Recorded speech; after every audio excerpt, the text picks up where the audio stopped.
No Holy Trinity, no Gemma, Valdez and Tots, no problem for Creamline. 9 champs, may mga aalis?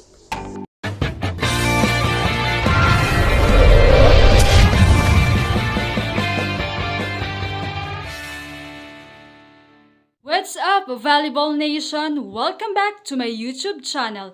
Narito ako para magbigay sa inyo ng updates tungkol sa mundo ng volleyball.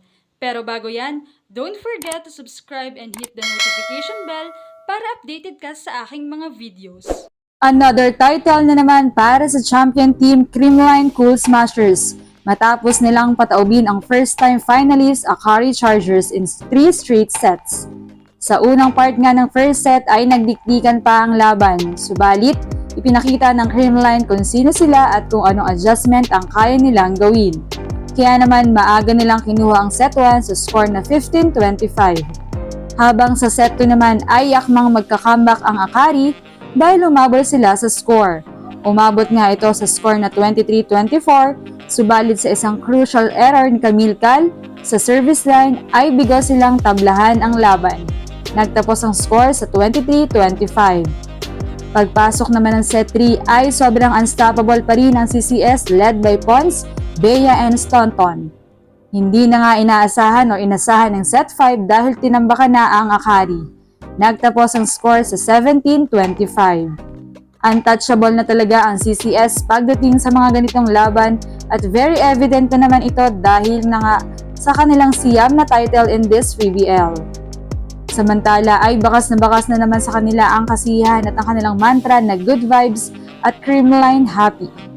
Pero sa kabila nito ay isang bali-balita ang maaaring gumulat sa Creamline fans dahil ilang mga players ang sinasabing pansamantalang aalis sa team dahil sa kani-kanilang rason. Una na ngang usap-usapan ang pansamantalang pag-alis ni Mother MG o Michelle Gumabaw dahil sa kung matatandaan ng marami ay na-engage na ito sa kanyang long-time boyfriend na si Aldo Pandillo. We all know kung gaano kalaki ang naging ambag ni MG sa team at kung gaano kalaking role ang ginampanan niya bilang team captain habang wala si Eliza Valdez at bilang main opposite hitter habang wala si Tots Carlos. Well, tumatanda na rin talaga si MG at panahon na rin para mag-settle down siya bilang may bahay. Marami na rin siyang napatunayan sa kanilang career o sa kanyang career. But still, kung aalis nga talaga siya ay may chance pa naman itong makabalik. For sure, sa kanyang pag-alis ay magbabalik si Tots Carlos as their main opposite hitter.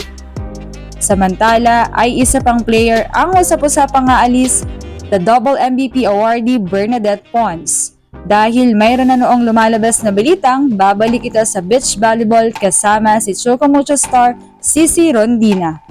But still, there's no final decision. Wala pang kumpirmasyon ang mga nasabing players kung pansamantalang iiwan muna nila ang kanilang local team. Ang mahalaga ngayon, i-enjoy muna nila ang panalo dahil bakbakan muli ang magaganap sa pagpasok ng Invitational Conference. Kaya naman, talagang aabangan natin ang mga susunod na updates sa mundo ng volleyball. Anong masasabi niyo rito?